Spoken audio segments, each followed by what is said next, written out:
आप देख रहे हैं जोहार इंडिया न्यूज, सबसे आगे सबसे तेज।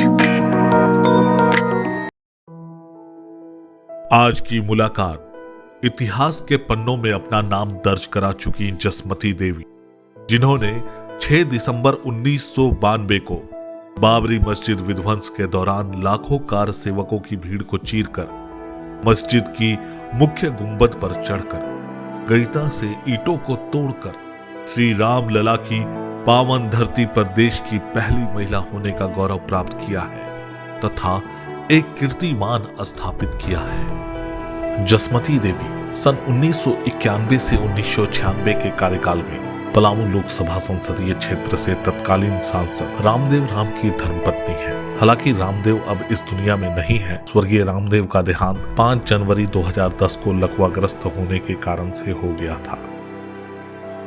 अयोध्या में रामलला की प्राण प्रतिष्ठा को लेकर देश में हर्ष का माहौल व्याप्त है। इस ऐतिहासिक अयोध्या राम मंदिर की प्राण प्रतिष्ठा 22 जनवरी 2024 को होनी है। जसमती आंखों में उस वक्त के दृश्य को याद कर कभी अंदर से मर्माहत होकर रो पड़ती हैं, तो कभी मंदिर निर्माण और प्राण प्रतिष्ठा को लेकर प्रफुल्लित हो उठती हैं। वह कहती हैं कि मैंने कभी सोचा भी नहीं था कि आज इस वक्त को देखने के लिए मैं जिंदा रहूंगी। मैं और मेरे पति दिल्ली से हम अयोध्या के लिए प्रस्थान किए। उस समय दिल्ली से कई लोग चले होंगे, लेकिन हम लोग एक दिन पहले चल दिए थे और वहाँ एक रुकने की जगह थी। एक ब्राह्मण परिवार में हम लोग रुके। उसके बाद जब कार सेवा का समय हुआ सुबह में, तो हम लोग भी पहुँचे और चारों तरफ से पूरे देश के लोग वहाँ पहुँचे थे। कार सेवकों की भीड़ थी काफ़ी। उस समय मैं अपने जोश खरोश में बिना पति से कुछ बोले मैं आगे बढ़ गए। उनको थोड़ा सा बीपी था, हाई होने जैसा लगा, अच्छा नहीं लगा तो पीछे रह गए और पूरा परिसर घिरा हुआ था तार कांटों से। और मैं तार कांटों को पार करते हुए कार सेवक लोग उसको उखाड़ उखाड़ के फेंक दिए और मैं भी वहाँ पार हो करके चली गई। उसके बाद गुंबद में चढ़ने लगी तो वहाँ मुझे रास्ता देने लगे कार सेवक लोग। चूँकि मैं एक महिला थी, मुझे रास्ता नहीं मिल रहा था भीड़ के मारे, तो भीड़ को चीरते हुए वहाँ जाने लगी। ऊपर चढ़ने के लिए लोग जगह दिए और सीढ़ी उस समय मिट्टी की थी, आसानी से चढ़ गई। उसके बाद पहला गुंबद के बाद दूसरा गुंबद बीच में था।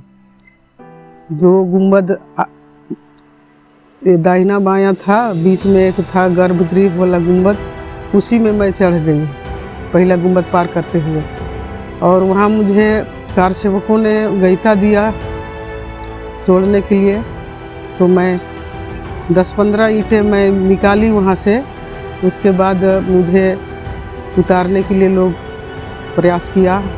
तब तक तो सीढ़ियाँ टूट चुकी थी और ऊपर में गुंबद के ऊपर चोटी में रस्सी बंधी हुई थी। कार सेवक लोग उससे उतर रहे थे बहुत दूर, जिसके बीच में तो खाई था। देखने से ही डर लग रहा था। मैं थोड़ा भयभीत हो गई, मैं किधर से उतरूँ। वहाँ तो रस्सी से उतर नहीं सकती थी। अगर रस्सी से उतरने से अगर हाथ छूट जाता तो बचने की उम्मीद नहीं थी। तो गुंबद के दीवार में कुछ मजबूत शाखाएं उगी हुई थी। उसी पर कार सेवक लोग हाथ पकड़ करके, एक हाथ शाखा को पकड़े हुए, एक हाथ मुझे थामते हुए, अपने हाथ पे रखते हुए नीचे उतारे और मैं उतर गई। तो हिमाचल प्रदेश के कार सेवकों ने मेरा तो इतना, उन लोग उत्साहपूर्वक लोग नाच रहे थे, गा रहे थे। मेरा हाथ तो ऊपर की ओर जय श्री राम का नारा करके मेरा हाथ नीचे गिरने ही नहीं दे रहे थे। और नीचे नहीं गिरने दे रहे थे, जो भी आ रहे थे जय श्री राम जय श्री राम। कोई बायां हाथ उठा दे रहा है, कोई दाहिना हाथ उठा दे रहा है, हाथ नीचे ही नहीं गिरने दे रहा है। उसी बीच उमा भारती मंदिर परिसर में देखने के लिए जाने लगी तो मुझे मुलाकात उमा भारती से हुई। वो पुलिस का जीप में बैठी हुई थी, उसमें महिला एसपी भी थी। तो हम सोचे कि इनको अरेस्ट करके ले जाया जा रहा है। सोच करके उमा भारती को हम पकड़ लिए। कह रहे माता जी हमें भी ले चलो। आप कहाँ जा रही हैं? मैं तो सोची उनको अरेस्ट करके लिया जा रहा है, लेकिन संरक्षण के ख्याल से उस पर महिला एसपी उसी में बैठी हुई थी। तो बोली मुझे कोई अरेस्ट करके नहीं ले जा रहा है, मैं मंदिर परिसर में देखने जा रही हूँ, ऐसे करके। तो मैं वहीं रुक गई और फिर मामला शांत हो गया। सारे लोग अपना गुंबद गिर चुका, तो सब मैदान में इकट्ठे हो करके, और राम कथा कुंज पर मंच बना हुआ था जिसमें साधु संत वगैरह सब वहाँ पर बैठे हुए थे।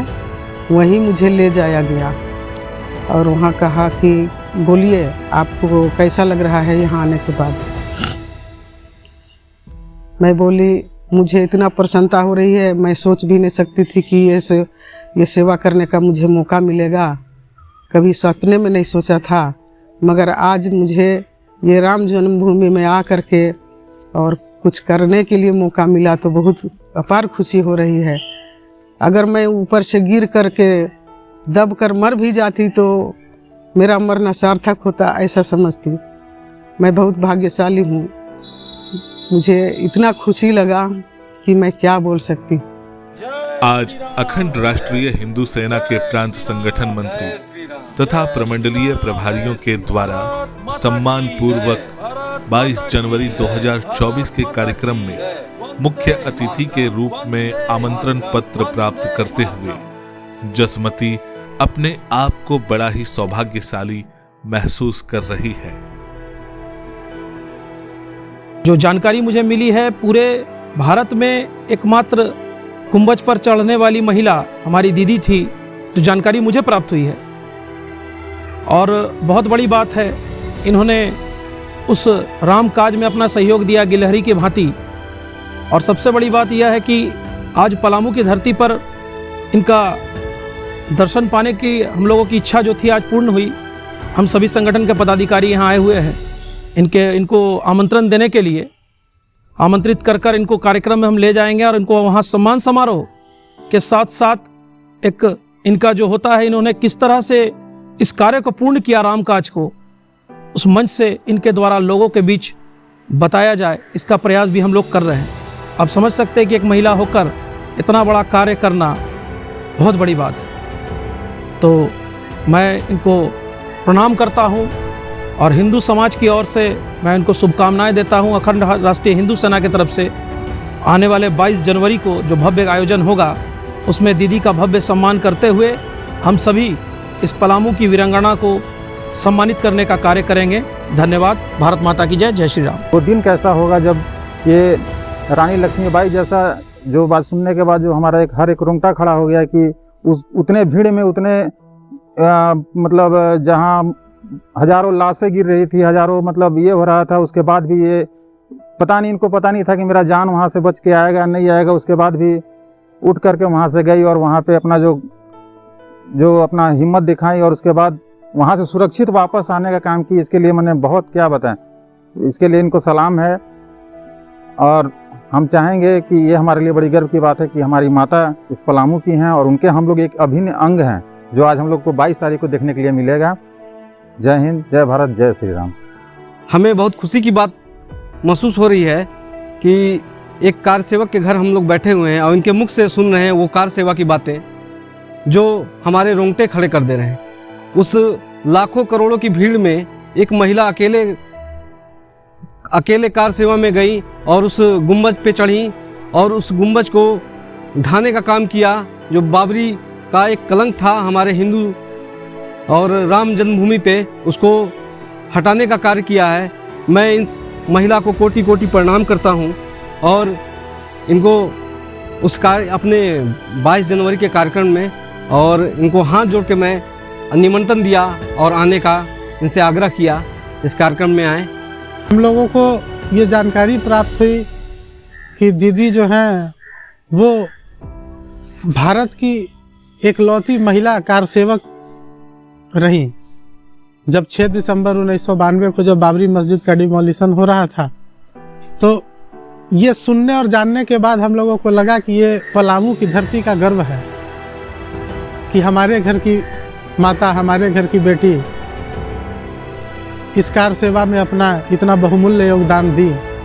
तो हम लोग जो इस संगठन के लोग हैं, जब हम लोग पर चर्चा किए तो हम लोगों ने आपस में ये मन बनाया कि दीदी से मिलना हम सबों का भी सौभाग्य होगा। और हम सभी वहाँ से चले और आज इनके साथ बात किए तो बहुत सारी ऐसी जानकारियाँ हम लोगों को प्राप्त भी हुई उस समय की। और एक महिला को उतने भीड़ में उस स्थान पे पहुंच जाना एक अपने आप में बहुत लगता है कि एक अति उत्साही महिला ही कर सकती है।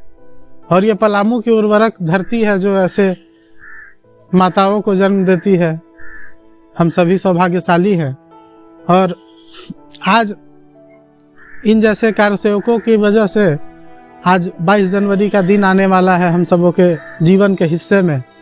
और जो पीढ़ियाँ 500 सालों से इंतजार कर रही थी, जो पीढ़ियाँ दर पीढ़ियाँ गुजरती रही और हमारी पीढ़ी को ये सौभाग्य प्राप्त हुआ है कि आज रामलला एक जो इन लोगों ने कारसेवकों ने टेंट में विराजमान किया 1992 में, आज एक भव्य और दिव्य मंदिर बनके रामलला के लिए तैयार होने जा रहा है और उसमें रामलला विराजमान होने जा रहे हैं 22 जनवरी को।